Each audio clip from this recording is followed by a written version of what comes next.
जय हिंद दोस्तों, एक बार फिर से आप लोगों का स्वागत है हमारे YouTube चैनल गया जीएस पर। जैसा कि आप जानते हैं कि हम लोग लुसेंट के हिस्ट्री सेशन के ऊपर, हिस्ट्री चैप्टर के ऊपर अपना वीडियो डाल रहे हैं और ये हमारा जैन धर्म के ऊपर दूसरा वीडियो है। इसके पहले जैन धर्म के ऊपर वीडियो बनाया जा चुका है, उसको भी आप लोग एक बार देख लेंगे। और ये हमारा जैन धर्म के ऊपर दूसरा वीडियो है। और इसके बाद जो है आपका हमारा जो नेक्स्ट वीडियो आने वाला है वो बौद्ध धर्म से संबंधित होगा। तो ठीक है, चलिए स्टार्ट करते हैं, कार्यक्रम को आगे बढ़ाते हैं और देखेंगे कि जैसे कि आप जानते हैं कि ये जैन धर्म का दूसरा वीडियो है ना। हेडिंग आप जैन धर्म देख रहे हैं और देखेंगे कि महावीर, देखिए पीछे लास्ट जो हमने जो छोड़ा है उसको आप देखेंगे तो थोड़ा सा इसको मज़ा आएगा ये वाला वीडियो देखने में, वरना थोड़ा सा उतना इंटरेस्ट होगा नहीं, है ना। तो चलिए आगे देखेंगे कि महावीर स्वामी जो थे, जो कि जैन धर्म के वास्तविक संस्थापक थे, है ना। पीछे भी मैंने बताया है कि जैन धर्म के वैसे तो संस्थापक थे ऋषभदेव, बट वास्तविक संस्थापक के रूप में महावीर स्वामी को जाना जाता है। तो यहाँ पर देखेंगे कि महावीर स्वामी जो थे इन्होंने 11 गणों की स्थापना की थी। 11 गणों का मतलब है यूनियन, है ना। यहाँ पर गण का मतलब क्या समझेंगे, यूनियन या बोलेंगे संघ, है ना। तो 11 गणों की स्थापना की थी और 11 गणों में जो अध्यक्ष जो इन्होंने अपॉइंट किया था, चेयरमैन जो इन्होंने नियुक्त किया था, उनको गणधर कहा जाता था। क्या कहते थे हम उनको गणधर कहते थे, ठीक है। उसी और ये जो गणधर थे वो असल में किस वर्ण से बिलोंग करते थे, संबंधित हैं, तो वो ब्राह्मण धर्म से बिलोंग करते थे। ये अपने आप में डिस्कशन का एक मैटर है कि क्यों जो है सो जैन महावीर स्वामी ने जो है गणधरों को गणधर के रूप में केवल ब्राह्मणों को ही नियुक्त किया था। ये मेंस का विषय है तो उधर अभी हम लोग नहीं जाएंगे, ठीक है। तो देखेंगे कि इंद्रभूति, है ना। तो ये जो इंद्रभूति और सुधर्मन जो थे, इनके जो 11 गणधरों में 2 का नाम याद रखेंगे, एक का नाम इंद्रभूति और एक का नाम सुधर्मन रखेंगे। किस लिए जानेंगे, आखिर क्या खास बात थी, क्या विशेषता थी इनके अंदर। तो इनकी विशेषता यह थी कि 11 गणधर में से 9 गणधर महावीर स्वामी के जीवन काल में ही मृत्यु को प्राप्त हो चुके थे, मगर सुधर्मन और इंद्रभूति जो थे वो जीवित थे, है ना। किनके समय में, यानी कि महावीर स्वामी के मृत्यु के बाद, है ना, उनके निर्वाण प्राप्ति करने के बाद जो है सो भी जो है इंद्रभूति और सुधर्मन जीवित थे। इस मामले में आपको याद करना है इसको, और इसके ऊपर क्वेश्चन किया जा सकता है कि बताइए कौन से गणधर थे जो महावीर स्वामी के जीवन काल के बाद भी जीवित बचे हुए थे, ठीक है। इनमें से एक खास बात तो और होगा कि इंद्रभूति पूछे ना पूछे, लेकिन आपको सुधर्मन पूछ देगा। किस विषय में पूछेगा कि महावीर स्वामी के गुजरने के बाद गणधरों के जो हेड थे, मतलब कि जो अध्यक्ष जो बने थे, यानी कि जैन धर्म को जो हेड बने थे वो कौन बने थे, तो सुधर्मन बने थे, प्रधान बने थे, है ना। ये आपको याद करना पड़ेगा, ठीक है। याद नहीं मतलब आप समझ लिए, आई होप सो कि आपको पता चल गया होगा। देखेंगे आगे कि इनके जो महावीर स्वामी थे उनके जीवन काल में कौन कौन से राजा थे जो इनके समकालीन के लिए या इनके संरक्षक थे, वो देखेंगे। तो इनके जो संरक्षक थे, एक अजातशत्रु थे, बिंबिसार थे, है ना, ये इनके संरक्षक थे, ठीक है। उसके बाद देखेंगे कि उदयन जो थे, उदयन क्या थे कि जैन धर्म से संबंधित है, यानी कि जैन धर्म को उदयन ने माना था। जैन धर्म को क्लियरली देखिए, संरक्षक मतलब होता है कि खुद तो हम वैष्णव धर्म या शैव धर्म या अन्य धर्म से बिलोंग करते हैं, बट हमने क्या कर रखा है कि जैन धर्म को संरक्षण दे रखा है। संरक्षण मतलब सिक्योरिटी, मतलब I don't have any problem with any other religion, है ना, but I follow to the any other religion, ठीक है। तो ये डिफरेंट संरक्षक मतलब हो गया कि वो धर्म किसी और को भी मानते हैं और क्या नाम है कि संरक्षण या सिक्योरिटी जो है सो जैन धर्म को दे रहे हैं। लेकिन उदयन जो है या चंद्रगुप्त मौर्य जो है वो क्या है कि जैन धर्म को मानते भी थे। एक और शासक का नाम आप लेंगे, उड़ीसा के जो थे खारवेल, है ना। उड़ीसा को हम लोग बोलते हैं कि कलिंग, आप बोलेंगे कलिंग वगैरह, है ना, के क्षेत्र से उस समय उसकी राजधानी हुआ करती थी पूर्व की, मतलब उड़ीसा क्षेत्र की। तो कलिंग के जो थे वो थे खारवेल, वो भी जैन धर्म के संरक्षक थे। लेकिन उदयन और चंद्रगुप्त मौर्य को आप बोलेंगे कि ये जैन धर्म के मानने वाले थे, है ना, उसको फॉलो करते थे, ठीक है। आगे देखेंगे कि चंद्रगुप्त जो थे और संप्रति थे, ये लोग भी क्या थे, जैन धर्म। जैसे अभी मैंने आपको थोड़ी देर पहले बताया कि चंद्रगुप्त मौर्य भी बौद्ध धर्म, ये जैन धर्म को मानते थे।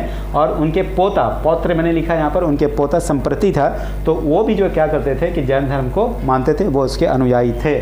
और संप्रति के बारे में एक खास बात आपको हम बता दें कि जिस तरह से अशोक ने बौद्ध धर्म को प्रचार प्रसार करने के लिए जो डेडिकेशन दिखाया था, जो काम अशोक ने किया था, वैसा ही जो है सो जैन धर्म के प्रति जो है वो संप्रति का जो याद रखिएगा, जैन धर्म के प्रति संप्रति का काम था, है ना। जिस तरह से अशोक का बौद्ध धर्म के प्रति था, तो संप्रति, है ना, याद रखेंगे। संप्रति ने काफ़ी जैन धर्म का प्रचार प्रसार करने की कोशिश किया। वो अलग बात है कि वो अशोक के जैसा स्थान प्राप्त नहीं कर पाए संप्रति, लेकिन इसने बहुत सारा जो भी अपने हिस्से हो सका था वो किया था। जैसा कि आप मालूम है कि ये जो शब्द आप देख रहे हैं जमाली, जमाली जो है वो जमाता थे। जमाली क्या थे? जमाता थे। किन के? महावीर स्वामी के। जमाता क्या होता है? जमाता का मतलब दामाद होता है ना। पीछे में मैंने बताया था कि प्रियदर्शी से जो था इनका विवाह हुआ था जमाली का, और इन्होंने क्या किया था? जमाली ने विद्रोह कर दिया था। तो पूछेगा आपसे, बताइए कि महावीर स्वामी के कार्यकाल के 14 वर्ष है ना कब किया था? कि इस मतलब कि ये जो जैन धर्म की स्थापना जो यानी कि महावीर स्वामी को ज्ञान प्राप्ति के 14 वर्ष के बाद जो है जमाली ने क्या किया था कि विद्रोह कर दिया था। इस चीज़ को आप याद रखेंगे। उसके बाद देखेंगे कि 30 वर्ष की आयु में यानी कि महावीर स्वामी जो थे उन्होंने क्या किया था कि 30 वर्ष तक के जैन धर्म का प्रचार और प्रसार किया, और 30 वर्ष के बाद जो है सो उनकी 72 वर्ष की आयु में क्या होगी? मृत्यु हो गई है ना। 72 वर्ष की आयु में कब मृत्यु हुई? तो 468 ईसा पूर्व में, 468 ईसा पूर्व में। देखिए इवन नंबर है, ये तीनों नंबर क्या है? इवन नंबर में, 4 6 8 है ना। 4 2 6 प्लस 2 8। कैसे याद करेंगे? 4 + 2 6 + 2 8 है ना। तो ऐसे करके क्या करेंगे कि याद कर लीजिएगा 468 है ना, 468 BC बिफोर क्राइस्ट है ना, याद कर लेंगे। तो 468 से यानी कि 570 में इनका जन्म हुआ था, और 570 ईसा पूर्व में जन्म हुआ था, और 468 ईसा पूर्व में इनकी मृत्यु हो गई थी। तो एक ऐसा भी क्वेश्चन करेगा, बताइए कि इनके समकालीन शासक कौन थे? समकालीन मतलब अंग्रेजी में इसको हम लोग कंटेम्पोररी बोलते हैं। तो इनके समकालीन शासक में आप अजातशत्रु और बिंबिसार जैसे शासकों का नाम ले सकते हैं। ठीक है, यानी कि जब ये जीवित थे तो उनके जीवन काल के दौरान और कौन से शासक थे? तो अजातशत्रु और बिंबिसार बोलते हैं। ठीक है, आगे देखेंगे, इसी को बोलते हैं समकालीन। ये क्वेश्चन करता है अलग अलग संबंध में करे कि बहुत जब गौतम बुद्ध थे तो उनके समकालीन कौन थे है ना। तो आपका जो है सो मान लिया कि और भी मान ली कि क्या नाम उनका? समुद्रगुप्त जो है वो किसी और व्यक्ति के समकालीन, या मान हाँ कौटिल्य के एग्जाम्पल ले लिए। कौटिल्य जो थे, कौटिल्य के समकालीन कौन शासक थे? ये आपसे क्वेश्चन किया जा सकता है। चलिए आगे देखेंगे। इन्होंने 5 महाभारत दिया। 5 महाभारत, वैसे तो मैं आपको बता दूं कि इसके पहले पार्श्वनाथ ने जो है 4 महाभारत दे चुके थे है ना। पार्श्वनाथ ने कितने दिए थे? 4 महाभारत दिया था। तो वो 4 महाभारत में जैसे कि आप देख रहे हैं कि यहाँ पर मैंने लिख रखा अहिंसा, सत्य, अपरिग्रह और अस्तेय। ये 4 जो है, अहिंसा का मतलब चोरी ना करना, सत्य का मतलब सच बोलना, अपरिग्रह का मतलब चीज़ों को, सामानों को, वस्तुओं को जमा करके ना रखना, अस्तेय का मतलब चोरी ना करना। तो ये तो आपके जो थे ये क्या नाम है, पार्श्वनाथ ये 4 थ्योरी दे चुके थे, ये 4 शिक्षा दे चुके थे।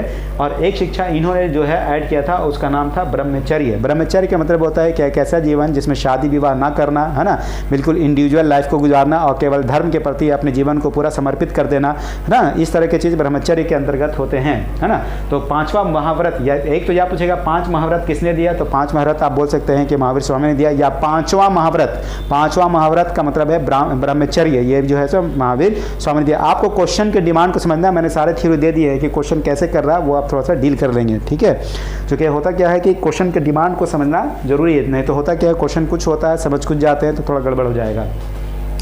त्रिरत्न के बारे में बताया जा रहा है कि महावीर, इसमें जो है जैन धर्म में त्रिरत्न का कंसेप्ट था। त्रिरत्न क्या था? त्रिरत्न एक थ्योरी है कि इसको फॉलो करने के बाद आप जो है पाप मुक्त हो जाएंगे है ना। क्या होता है त्रिरत्न का मतलब? त्रिरत्न में 3 ऐसे थ्योरी हैं जिसको फॉलो करने पर आप पाप मुक्त हो जाएंगे और तब जाकर के आप मोक्ष की प्राप्ति करेंगे। मोक्ष क्या है वो बताएंगे। तो त्रिरत्न में देखेंगे सम्यक श्रद्धा, सम्यक यहाँ पर श्रद्धा का मतलब श्रद्धा कपूर नहीं है ना, शक्ति कपूर की बेटी श्रद्धा कपूर नहीं है, बल्कि यहाँ पर सम्यक श्रद्धा का मतलब होता है विश्वास। अब श्रद्धा का मतलब ऐसा हम लोग समझते हैं नतमस्तक होना किसी के प्रति है ना, यानी किसी के प्रति इज्जत रखना, रिस्पेक्ट रखना। तो यहाँ पर श्रद्धा का मतलब होगा विश्वास। ठीक है, वर्ड का जो इस्तेमाल करेंगे विश्वास। ज्ञान का मतलब ठीक है, जैसे ज्ञान है वैसे ही ज्ञान को रखेंगे, कोई दिक्कत वाली बात नहीं है। सम्यक का मतलब होता है सच, यानी कि सच्चा विश्वास, सच्चा ज्ञान और सच्चा आचरण। आचरण का मतलब आपका यहाँ पर होगा बिहेवियर है ना, यानी कि जीवन को जीने का एक ऐसा आपका बिहेवियर होना चाहिए कि जो आपके जीवन को सरल बना सके, ये आपको बताया जाता है। ठीक है, उसके बाद देखेंगे एक वर्ड आता है निर्जरा। निर्जरा का मतलब होता है कि पीछे जो आपके इस जीवन के जो पीछे के जो पाप हैं वो जब खत्म हो जाते हैं, जब आप उससे मुक्त होते हैं तो उसको बोलते हैं निर्जरा। मोक्ष का मतलब क्या होता है? मोक्ष का मतलब होता है कि जब आप सुख दुख है ना, सुख दुख के मोक्ष का मतलब ये होता है कि जब आप आपके जीवन में मतलब आप जब ब्रह्मा से मिलने के लिए जब आप बिल्कुल रेडी रहते हैं है ना, यानी कि इसका मतलब ये होता है जीवन और मरण के जो चक्रव्यूह होता है उससे मुक्त होने को हम लोग मोक्ष कहते हैं। क्या इसका मतलब है समझेंगे। हम जानते हैं कि हिंदू धर्म के आइडियोलॉजी के हिसाब से 7 जन्म होते हैं, और 7 जन्म जो होता है तो इसका मतलब हम लोग एक चीज़ जानते हैं कि ज़िंदगी का जो ज़िंदगी के जो समय को जो दवा बढ़ाता है उसको हम लोग अच्छा नहीं मानते। मतलब कि जो लोग जो है ज़िंदगी जीते हैं उनको लगता है कि यार क्या कठिनाई भरा ज़िंदगी है। क्योंकि देखिए सभी का ज़िंदगी तो हमारे रॉयल फैमिली के जैसा तो है नहीं, बहुत सारे गरीब लोग हैं और अमीर भी हैं, तो उनको क्या है, नींद का आना है ना, पेट में दर्द करना है, बुखार लगना है, बीमार पड़ना है, भूख लगना है, टॉयलेट करना है, तो ये सब भी तो ज़िंदगी में एक तकलीफ है। तो अगर चाहते हो कि इस तरह की भी चीज़ों से बिल्कुल मुक्त हो जाना और दोबारा जन्म नहीं लेना, तो जीवन मरण के चक्र से मुक्त होने को हम लोग क्या बोलते हैं, मोक्ष की प्राप्ति बोलते हैं। जैसे मान लिया कि अगर किसी को लगता है कि हम अगला जन्म नहीं लें, तो इस जन्म के बाद हमको क्या करना, ब्रह्मा से मिल जाना है। तो इसके लिए ये करना होगा कि आपको बिल्कुल पाप मुक्त होना पड़ेगा, बिल्कुल ऐसा अपने आप को बनना है कि जैसे एक न्यू बॉर्न बेबी, तो न्यू बॉर्न बेबी देखिए कैसे होता है कि बिल्कुल पाप मुक्त होता है, तो वैसा आपको बनना पड़ेगा। वैसा कैसे होगा, तो आपको त्रिरत्न का आपको फॉलो करना है और अन्य भी प्रैक्टिस करना है। वो क्या प्रैक्टिस करना है, तो आपको संलेखना करना है। इस तरह का प्रैक्टिस करने के बाद अपने पापों की प्रायश्चित करने के बाद क्या होगा कि आप बिल्कुल एक न्यू बॉर्न बेबी हो जाएंगे, और तब जाकर के आपको इस बात की गारंटी है कि आप अब अगला जन्म नहीं लेंगे और आप क्या होंगे, ब्रह्मा से जाकर के मिल लेंगे। ठीक है, यानी कि अब आपको धरती पर अवतरित होने का या जन्म लेने का आपको ज़रूरत नहीं है। ठीक है, तो ये कैसे होगा मोक्ष, तो मोक्ष के लिए आपको संलेखना करना पड़ेगा। संलेखना इज इक्वल टू द आत्महत्या। कैसे, चूँकि संलेखना में एक प्रैक्टिस है, वो प्रैक्टिस है कि आपको तब तक के लिए भूखा रहना होगा जब तक के लिए आपकी मृत्यु ना हो जाए। गुजरात में अभी कुछ साल पहले, 3-4 साल पहले ऐसा केस हुआ था जिसको कोर्ट ने उसको प्रैक्टिस को करने से मना किया गया था। ये इंडियन पॉलिटी की तरफ हम लोग चले जाएंगे, आर्टिकल 25 के तरफ, कि आर्टिकल 25 जो है वो रिलीजियस प्रैक्टिस करने की इजाज़त देता है। तो उन लोगों ने सुप्रीम कोर्ट में जो है अपना ये कहा, हलफनामा डाला कि भाई आर्टिकल 25 के तहत हमको fundamental practice of the religion जो है करने का फंडामेंटल राइट है, तो हमको इसकी इजाज़त दी जाए। जैसे मुसलमानों में व्रत रखना, हिंदुओं में नवरात्रि करना, जब वो लोग अपना मतलब कि भूखे रह सकते हैं तो हम क्यों नहीं रह सकते हैं। तो इसको बोला, तो कोर्ट ने मना किया कि नहीं, वो लोग जो भूखे रहते हैं तो उनके उससे मृत्यु नहीं होती है ना। तो ऐसा रिलीजियस प्रैक्टिस जिससे लोक हित का वायलेट होता है या किसी की जान जाती है, वैसा रिलीजियस प्रैक्टिस को रोका जाएगा। जिस तरह से बलि प्रथा को रोका गया, आप प्रैक्टिस रिलीजियस प्रैक्टिस आर्टिकल 25 का दुहाई देकर के बलि प्रथा, सती प्रथा जैसे चीज़ों को कंटिन्यू नहीं कर सकते हैं, उसी तरह से संलेखना को भी प्रैक्टिस नहीं किया जा सकता है। ये सारी बातें हैं। ठीक है, आगे चलते हैं, देखेंगे कि आश्रव किसको कहते हैं। आश्रव होता है कि जब अज्ञानता की वजह से कोई व्यक्ति है ना पाप की ओर जब बढ़ता है तो उसको हम लोग कहते हैं आश्रव। जैसे आपको मालूम नहीं है कि चोरी करने से क्या होगा, है ना, वैसे तो मालूम होता है, लेकिन चूंकि आपको उससे मतलब नहीं है तो लोग क्या करेंगे, चोरी करेंगे। तो कहने मतलब अज्ञानता की वजह से जब हम पाप की ओर बढ़ते हैं तो उसको हम लोग कहते हैं आश्रव कहते हैं। तो जो टर्मिनोलॉजी है उसको याद रखिए, निर्जरा क्या होता है, मोक्ष क्या होता है, संलेखना क्या होता है, आश्रव क्या होता है, ये सब आपको याद रखना है। चलिए इधर देखते हैं कि चंद्रगुप्त मौर्य जो था वो हुआ क्या था। चंद्रगुप्त मौर्य आपसे पूछेगा कि बताइए कि चंद्रगुप्त कौन से धर्म से को मानते थे, तो बताएंगे वो जैन धर्म को मानते थे। वो अपने जीवन के अंतिम समय में कहाँ थे, तो वो जीवन के अपने अंतिम समय में कर्नाटक के श्रवणबेलगोला में जाकर के रह रहे थे। और 12 साल, चूँकि यहाँ मगध की धरती पर 12 साल का एक बहुत लंबा अकाल पड़ा था, जिसकी वजह से क्या हुआ था कि चंद्रगुप्त मौर्य जो थे वो भद्रबाहु के साथ, किसके साथ, भद्रबाहु कहाँ, यहाँ पर है ना। तो चंद्रगुप्त मौर्य क्या थे कि वो भद्रबाहु के साथ कहाँ चले गए थे, श्रवणबेलगोला चले गए थे, जो कि वर्तमान में कर्नाटक स्टेट में पड़ता है। वहाँ पर उन्होंने कौन सा काम किया था, वही संलेखना किया था जो अभी मैंने बताया था कि it is equal to the suicide, है ना, यानी कि तब तक भूखे रहना जब तक कि मृत्यु ना हो जाए। तो पूछेगा बताइए कि चंद्रगुप्त मौर्य की जो मृत्यु हुई थी वो कौन से प्रैक्टिस से हुई थी, तो उसका नाम है संलेखना। ठीक है, पार्श्वनाथ जो थे आते हैं, पार्श्वनाथ का एक चीज़ हमको देखना है कि कंपेयर करते हुए कि पार्श्वनाथ और महावीर के संबंध में एक कपड़े का हम लोग प्रैक्टिस करते हैं, तो देखेंगे मतलब कि पार्श्वनाथ जो थे वो क्या कहते हैं कि वस्त्र धारण करने के समर्थक थे। ठीक है, लेकिन महावीर जो थे वो वस्त्र का त्याग करने के समर्थक थे, है ना। महावीर स्वामी क्या थे, वस्त्र के त्याग करने के समर्थक थे। जैन धर्म जो था वो जैन धर्म किस चीज़ में स्वीकारता था, तो ये वाला जो पोर्शन है समझिएगा, अक्सर पूछता है कि जैन धर्म किस में विश्वास करता था और किस में विश्वास नहीं करता था। ये वाला पॉइंट आपको बहुत स्ट्रांगली जो है सो देखना पड़ेगा। तो देखेंगे कि जैन धर्म जो थे वो संसार को स्वीकार करते हैं, मतलब कि वो they believe that the world exist, यानी कि ये दुनिया जो है वो सच है और इसकी जो चीज़ें हैं, जो वस्तुएं हैं वो शाश्वत है। शाश्वत मतलब कि सदियों से चला आ रहा है और सदियों तक चलते रहेगा। It will be never destroyed. ठीक है, but they don't believe in ईश्वर, है ना, यानी कि दे गॉड, वो लोग खुदा में, भगवान में, ब्रह्मा में विश्वास नहीं करते। बोले कि नहीं, भगवान नाम का कोई चीज़ नहीं है। ये जो चीज़ें चल रही, जो धरती चल रहा है वो क्या है कि नेचुरल तरीके से चल रहा है, यानी कि ऑक्सीजन है तब हम जीवित हैं। भगवान हमको जिंदा नहीं रखा हुआ, हम इसलिए जीवित हैं चूँकि हम 3 टाइम का खाना खाते हैं, ऑक्सीजन हमको मिलता है, हम पानी पीते हैं, इसलिए हम जिंदा रहते हैं। सो इस वजह से वो लोग गॉड में, भगवान में बिलीव नहीं करते हैं। और वो किस चीज़ में बिलीव करते हैं, तो मैंने क्या कहा, वो संसार में बिलीव करते हैं, भौतिकवाद में वो बिलीव करते हैं, मेटेरियलिस्टिक लाइफ में वो लोग विश्वास करते हैं। भौतिकवाद का मतलब होता है जैसे ये आपके पास ये मोबाइल है, ये बोर्ड है, ये पंखा है, एसी है, गाड़ी है, मोटर है, ये सब में विश्वास करना, है ना। यानी कि उनका कहना है कि अच्छा, और क्या देखेंगे कि आत्मा में विश्वास करते हैं, है ना। किस में विश्वास करते हैं, आत्मा विश्वास करते हैं। इनका कहना है कि आत्मा कभी नहीं मरता है ना। और वो किस में, पुनर्जन्म में विश्वास करते हैं। अभी मैंने बताया कि पुनर्जन्म, ये पुनर्जन्म में विश्वास करते थे, ठीक है। एक इनके और अनुयायी थे आपके, क्या नाम है कि जैन धर्म में, वो थे स्थूलभद्र और भद्रबाहु, दोनों को कंपटीशन अभी होगा, तो दोनों के कैरेक्टर को समझेंगे हम। जैसा कि मैंने आपको बताया कि पूछा जाएगा कि कौन जो है सो चंद्रगुप्त मौर्य के साथ दक्षिण भारत में गया था, तो आपको उसका किसका नाम लेंगे, भद्रबाहु का नाम लेंगे, स्थूलभद्र का नहीं, चूंकि स्थूलभद्र यहीं पर रह गए थे, ठीक है। तो स्थूलभद्र जो थे वो क्या थे, मगध में ही रह गए थे, और भद्रबाहु जो थे जो दक्षिण भारत में गए थे। तो दक्षिण भारत से जब भद्रबाहु वापस मगध में आते हैं तो तब जो है सो उनको दिगंबर कहा गया या दक्षिणी जैन कहा गया, ठीक है। दिगंबर, याद रखिएगा, भद्रबाहु को क्या कहा गया, दिगंबर कहा गया। और एक खास बात आपसे एक और चीज़ पूछा जाएगा कि बताइए कि कौन जो है वो नग्न रहते थे, दिगंबर रहते थे, श्वेतंबर रहते थे, है ना, थेरपंथी रहते थे। चूंकि एक और इनका संप्रदाय थेरपंथी भी होगा, तो आप बताएंगे कि दिगंबर जो थे वो क्या थे, नग्न रहा करते थे। उसके बाद देखेंगे कि इनके जो प्रधान केंद्र था, यानी कि जैन धर्म जो सबसे ज़्यादा जो फला फूला वो कहाँ पर, तो मथुरा और उज्जैन में फैला था। मथुरा को हम लोग भागवत धर्म के लिए भी, भगवान श्री कृष्ण के लिए भी जानते हैं। और यहाँ पर से आपको ये भी याद रखना है कि महावीर मतलब कि जैन धर्म के भी जो है सो मथुरा डेवलपमेंट का एरिया था, ठीक है ना। और उज्जैन, जैसे हर धर्म का अपना अपना एक फलने फूलने का, जैसे मान लीजिए कि इस्लाम धर्म का जो है जगह था वो मक्का मदीना वगैरह था, सऊदी अरब वगैरह, है ना। तो उसी तरह से हिंदू धर्म में भी आप देखेंगे कि मथुरा हो गया, है ना, आपका काशी हो गया, ये सब बहुत सारे जगह हैं जिनको हम लोग तीर्थ स्थल भी मानते हैं। संघ में स्त्रियों का प्रवेश क्या था, तो संघ में स्त्रियों के प्रवेश के समर्थक थे। महावीर स्वामी जो थे वो संघ में स्त्रियों के प्रवेश के समर्थक थे, ठीक है। उसके बाद देखेंगे कि जैन संघ के सदस्य थे, उनको 4 भागों में बांटा गया था। एक को बोलते थे श्रावक, श्राविका, भिक्षु और भिक्षुनी।